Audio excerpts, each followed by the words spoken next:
Hey, if you have ever capoed the wrong fret and you're the one starting the song, like I have, go ahead and hit that subscribe button down there below and join the club. And thanks for watching today's 3-Minute Thursday.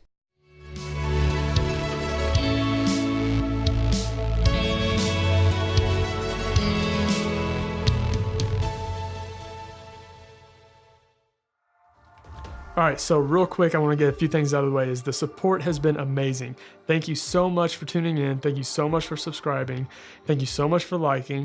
It's telling me that you actually appreciate the content that I'm trying to put out there. I kind of want to be just a little bit different. I really do like doing the songs. If you haven't been able to figure it out yet, I'm trying to do about 2 songs a week and then 2 concept or technique related videos a week. And it could be just topics that we want to talk about. So go ahead and get down in the comments section below on this video and let me know what you want in the future in terms of the concepts or the philosophies or techniques, anything you all want to know. And I know there's a lot of videos out there, and I do want to actually give you all content that is, at least halfway decent. So if you are liking what I'm putting out there, please actually like the video and actually take the time to hit the subscribe button, because that's telling me you actually are appreciating what I'm trying to do here and actually trying to give you good stuff. We talked about gain staging your overdrives on the last 3-Minute Thursday. If you didn't catch that one, go back and hit this link somewhere up here. Now we're going to get into the delays.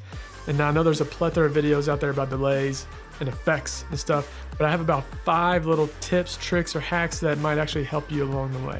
So tip number 1, if you're trying to figure out what's on the record, and it's really hard to tell because there's a lot going on, one trick that has really helped me a lot is you go to one of the last notes of the parts that you're trying to learn. If y'all listen very carefully, you're going to hear a repeat.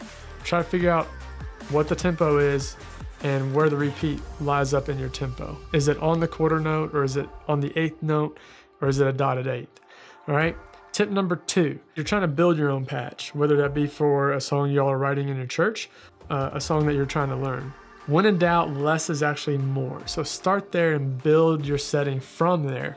Less actually meaning low mix and low repeats, okay? And then try to slowly tweak it.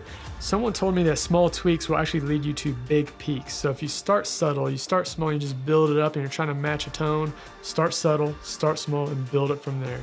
Has some easy go-tos. All right, so I have a dotted 8th, an 8th note, and a quarter note. Now I want to go ahead and say something real quick, that some of these guys out there are killing it, straight killing it. Troy, you know I'm talking to you, man. Guitar for His Glory.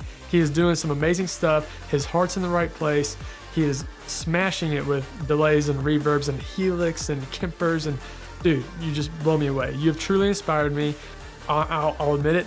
I've used presets from Church Collective and Troy from Guitar for His Glory. I still build my own patches. Sometimes when it goes through my rig and it goes into an amp, it doesn't always translate how I want to as far as some of these patches. It's not a bad thing. It has given me some tremendous starting points. But we have also written a lot of our own songs, and I've had to build a lot of our own patches. Start with 3 go-tos, start small, right? So 8th note, quarters, and dotted 8th. And try to get your mix right to where your note is shining through as much as the delay is. And then you can go to the previous tip and actually start subtle and start building those presets. You can start making duplicates of them so that there's a heavy repeat of a quarter note. And then there's a small repeat of quarter note.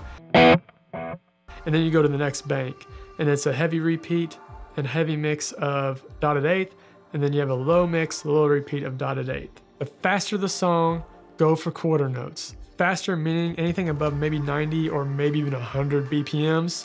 Slower, go with dotted 8ths. It's just a general rule of thumb that I think even Jeffrey Cundy has mentioned this one. If you have a pedal that only has like 2 presets or something, you can have just a dotted 8th and you have a quarter note preset, and based on the tempo of the song you would choose one over the other.